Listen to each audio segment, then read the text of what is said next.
Hello there, welcome to the Saroy channel, wherever you are in the world, and I do hope you're doing exceedingly well and that you've had a most amazing day or you're about to embark on one. Whether you're having your coffee or you're walking your dog or sitting down for your dinner, lots of love to each and every one of you. If you haven't subscribed to my channel, please do so. Click the notification bell and the thumbs up, and let's get started with tonight's story. Dear Sarah and all your lovely listeners, my name is James, although I often get called Jimmy for short by the people that actually know me. I grew up in the idyllic panoramic surroundings of the Oregon coast during the early 80s. My Bigfoot encounter happened years later when I was married with young children. I was very fortunate to have a very privileged childhood as I was raised by both of my grandparents, who took custody of me after both my parents were tragically killed in a mini aircraft crash in a remote wilderness area of North America. I gather that they were intending to go camping, hiking and exploring together, but both my parents were ardent travellers that loved scouting different locations around the world, so I clearly inherited the adventurous side of my personality from them both. There were indeed distinct advantages to being raised by both my grandparents, as they were retired, so I always had their undivided attention. They were eager to take me on some electrifying and inspirational holidays all around the globe. It did of course help that they were not short of a bob or two, which meant that all those voyages were indeed possible for us. My grandfather had made some sound investments as a young man that had paid off handsomely later on in his life, which indeed benefited us greatly as a family. Also, I believe my pragmatic grandparents, being so much older, had so much savvy life experience behind them, so growing up they invariably passed on all their wisdom to me. And I feel that that was so invaluable for my life, because their bountiful sageness, provident insight, and rational discernment helped me to avoid some of the pitfalls that young people invariably make on the journey of life, like experimenting with drugs or marrying the wrong kind of girl, or doing a job that you hate. I vividly recall my zestful childhood experiences surfing the ocean waves, exploring rock pools, and regularly going out with my Uncle Jake on his fishing trawler. The brightness of the noonday sun would beat upon our brows, and we would be surrounded by the sparkling blue ocean as we caught an abundance of fish. It was in those magical, memorable moments that my frenzied love and adulation for the ocean and all her hidden mysteries and abundant rich treasures was born. I loved nothing better than to encounter a school of dolphins, surfing, cruising and skimming through the ocean waves. I would marvel at how they would overleap the waves with an acrobatic prowess that was seamless, effortless, instinctive, yet masterful. It would certainly give credence to those legendary tales of dolphins rescuing drowning sailors in peril out at sea, whose ships had been wrecked by hazardous weather and stormy conditions. I can certainly believe that those legendary tales, as not being spurious or fictitious rumours, but to be true accounts indeed. For these spectacular creatures always interacted with us, and were curious and intelligent and lively. I perceived that they could indeed eagerly help someone who was in trouble. On many occasions I've had the privilege of swimming with wild dolphins, and those experiences were unforgettable, as these creatures, although seemingly shy and reticent of my ungainly, bumbling 6-foot awkward mass that was clumsily swimming in their midst, and looked very much like a sack of lumpish, hefty potatoes amidst a bunch of streamlined athletes, I sensed they seemed almost sorry for my fumbling, cumbersome inability to master the waves, like they did. I sensed their piteous concern for my welfare, and on every occasion these noble wild dolphins appeared distantly congenial and friendly towards me. Much as I invariably adore dolphins, my favourite sea creature of all, without any exception, is the arresting, masterful, splendacious, sizable, and highly intelligent whale. For there is something about these colossal, mysterious, and magnificent beasts of the deep that has aroused in me a deep passion, fascination and intrigue of such that I have no words to describe. For seeing pods of these commanding, majestic, resplendent creatures would quite literally take my breath away, because in my mind's eye, nothing in this world is more magnificent than the whale. I love watching them propel and glide their gargantuan, streamlined forms smoothly through the water. I adore listening to their clicks, ticks and whistles, and I love watching them noisily squirting water into the air. I could literally watch these alluring creatures for hours and never ever grow tired or bored of them.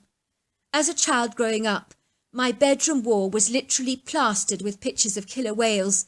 Even at Christmas, I would send out cards to my friends with whales that were spouting out Christmas presents through their blowholes. These cards were so amazing, and to date, I've never seen a card that could rival them. I remember as a young boy after school, I would spend every available hour of the day surfing or prospecting the beach because I wanted to be out in nature, enjoying the marvels of the natural world.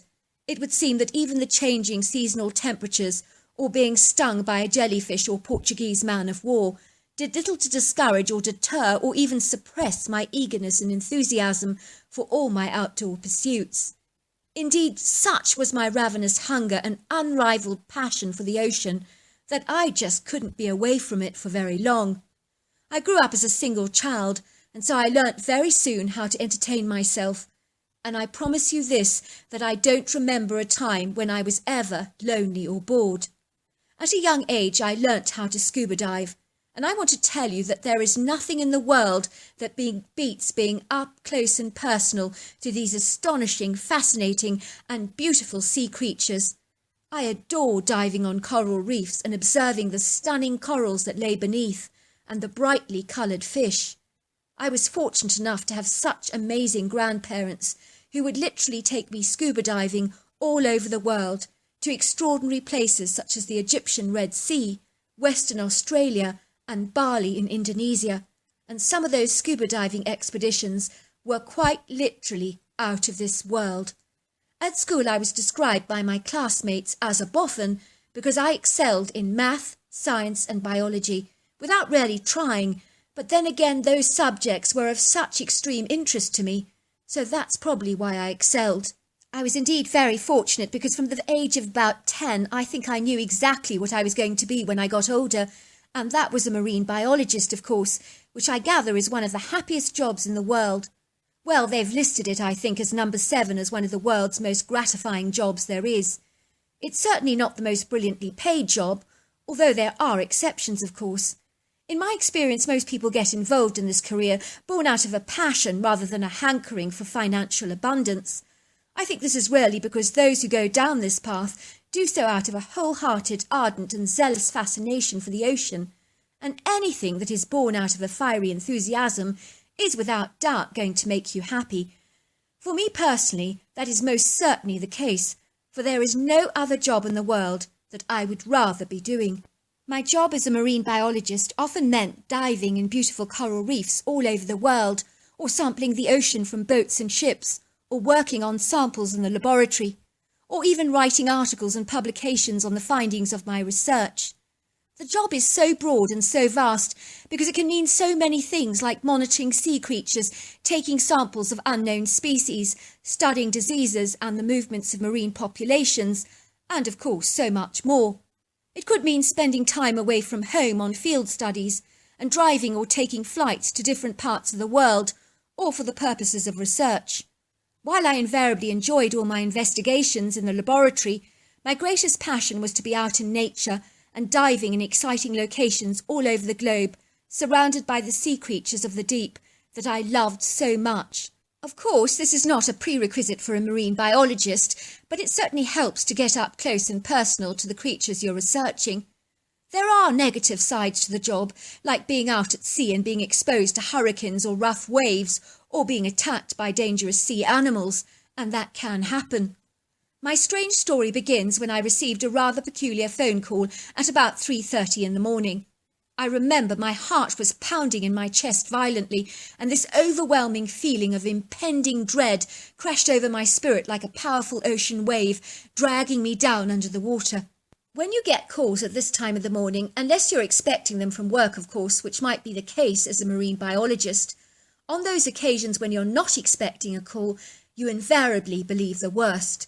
The first horrifying thought to race through my mind was that something quite ghastly had happened to someone I love.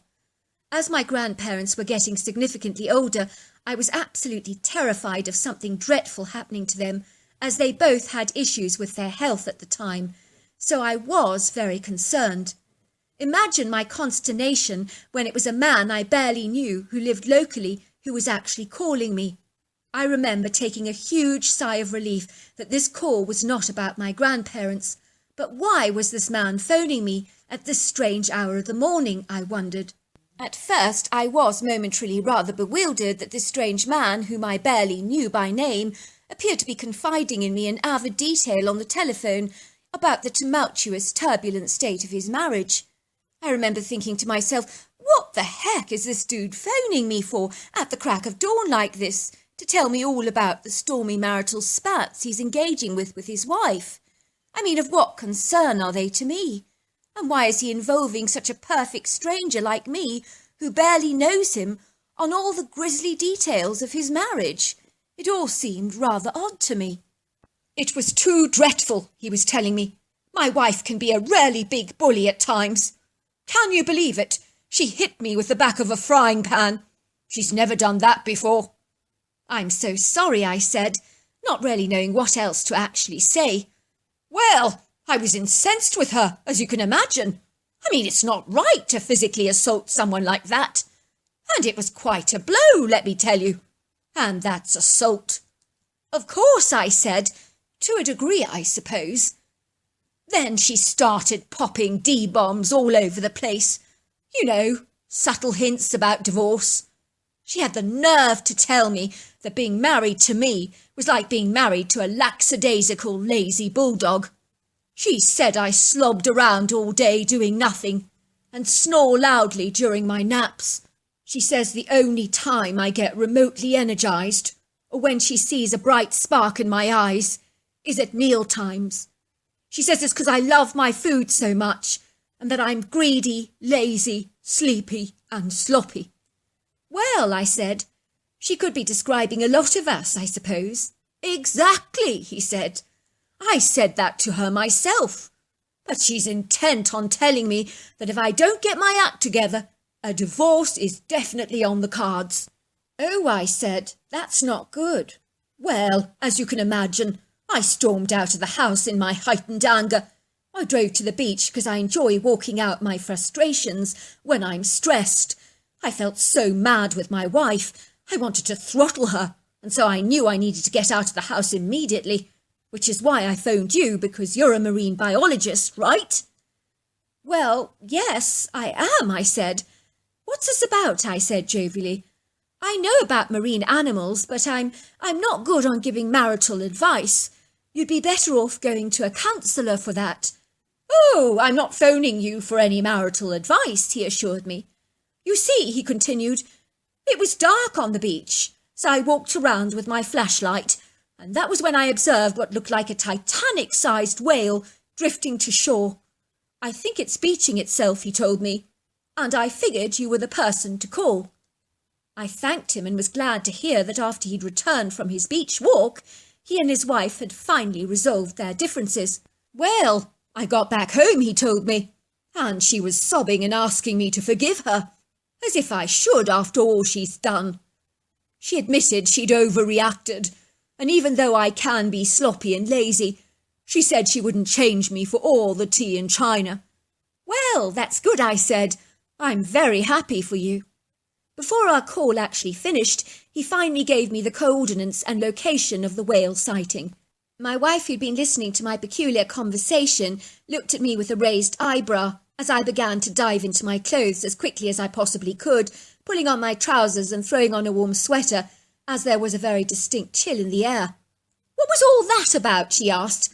And where the heck are you going at the crack of dawn like this? She asked, wiping away the sleep from her eyes. Go back to sleep, I told her. There's been a sighting of a beached whale. I'm just going to check it out. Oh no, that's terrible, said my wife. Poor thing. I wonder what happened to him. I raced out of the house as quickly as I could, dived onto the front seat with all my testing equipment in tow, accelerated the engine and made my way to the beach as fast as I possibly could. I was not sure what I was going to encounter, and my guess was it was going to be an old whale that was actually beaching itself, and I did hope that that was the case. Invariably, whales can beach for all kinds of reasons, like errors in navigation, hunting too close to shore, bad weather conditions, or sickness and injury.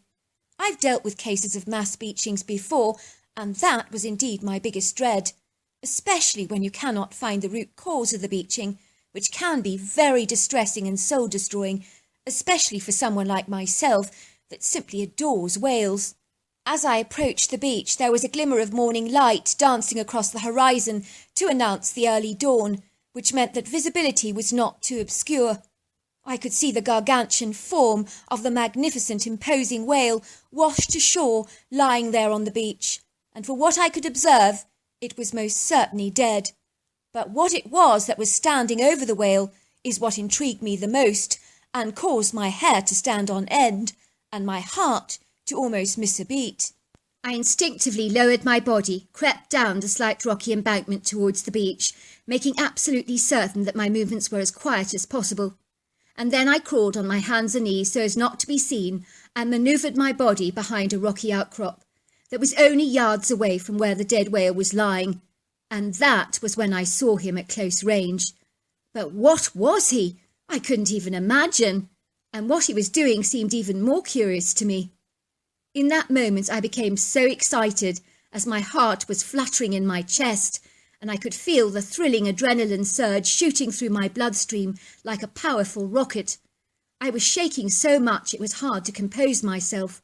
What on earth was this creature, I wondered in awe. I'd never ever seen anything like him before. The creature stood on 2 feet like a human giant, and the silhouette of its shape was very similar to that of a man, with of course the exception of the overlong arms, the bullet-shaped head, and the very fact that the entire body was covered in long, shaggy, light brown hair, with of course the exception of the face, which was devoid of any hair. The creature could never have been a man because he was so huge in stature, girth, width and size, and I would say the critter I observed was at the very least 7 foot tall and about 650 pounds. He was also about 3 feet and 3 inches wide. The creature was pure brawn, muscle, strength and power. He was built for stamina. He was also built for endurance and speed, and I'm pretty certain he was agile and dexterous. I imagine he would be capable of running on 4 limbs as efficiently as on 2, and possibly climbing trees with the efficiency of a monkey, irrespective of his weight, because I believe they know how to redistribute their weight, even on branches of a tree. Well, this is my thought, of course, and not necessarily a fact. I could not imagine what this creature was, but he had the very definite look of early man, because there were very clear ape-like characteristics to his appearance. Yet he was not fully ape, nor was he fully a man, but seemingly a combination of both. I was so flabbergasted because never in North America had I ever envisaged such a creature could actually exist without being discovered first.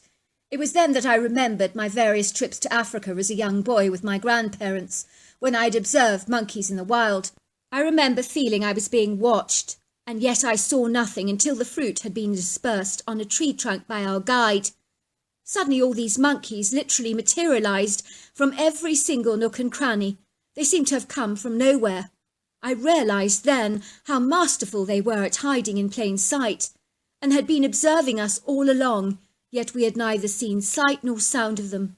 I imagine the primate species has this extraordinary ability to camouflage itself. Why should it be different for this primate-like humanoid that I was actually observing now? I know that there are so many sea creatures in the ocean masterful at disguise, especially in the rocks and coral reefs. You might not even know that they were there, because they have this innate ability to just remain hidden and unobserved. They blend into the environment so superbly. Why should it be any different for a creature that's on the land like this beast? I noticed that the hairy humanoid creature, whatever on earth it was, appeared to be tugging off a large section of the whale's tail, as well as some blubber.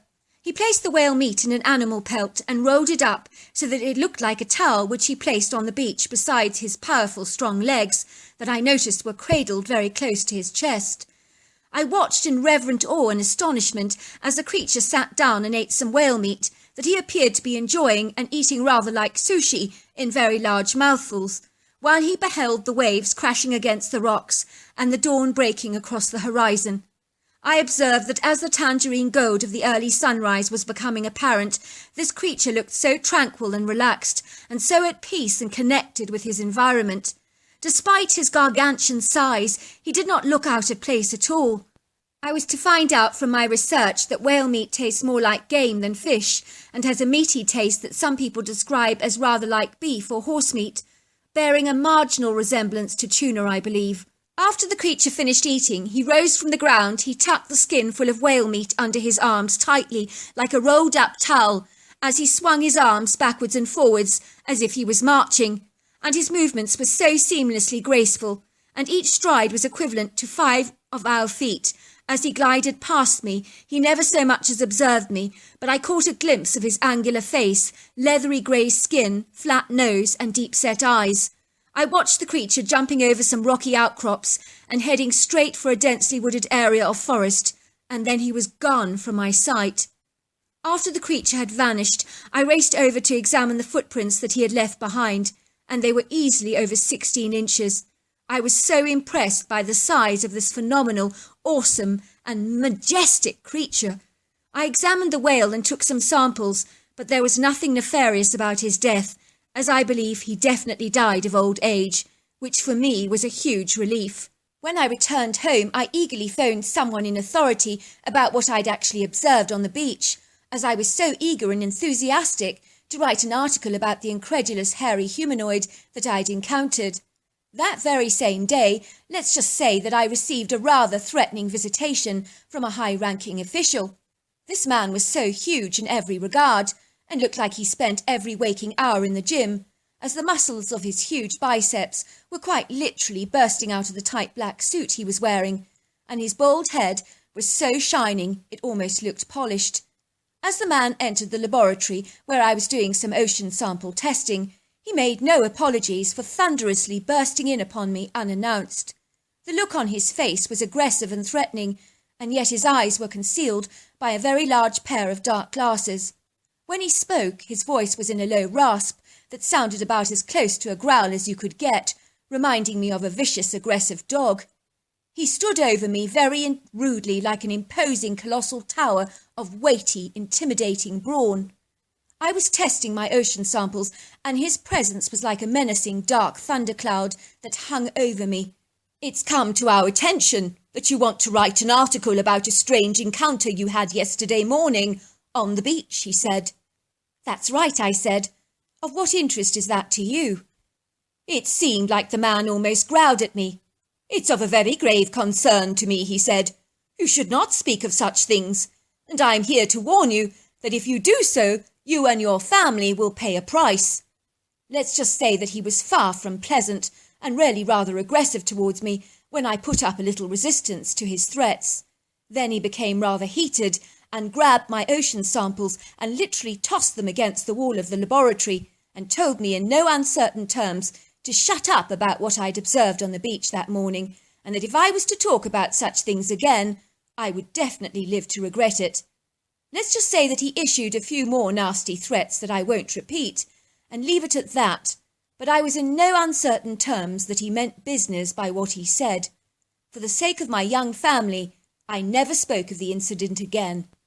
I will say that as a marine biologist, and having travelled around the world as extensively as I have, and having dived on some of the most spectacular coral reefs in the world, that I have seen some rather remarkable sea creatures that may have origins dating back to the early dinosaurs based on their appearance.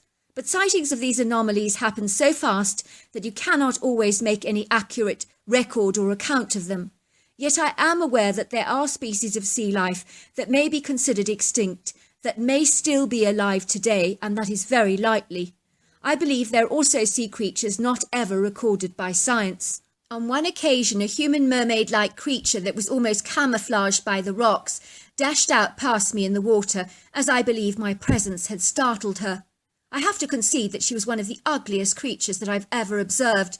She was about 7 foot long and was covered in a greenish-grey scaled skin with a very visible human-like head and hands. The creature turned towards me and hissed, and she seemed so hateful and malevolent. After my gruesome sighting of her, I was put off diving for a long while because the encounter disturbed me so much.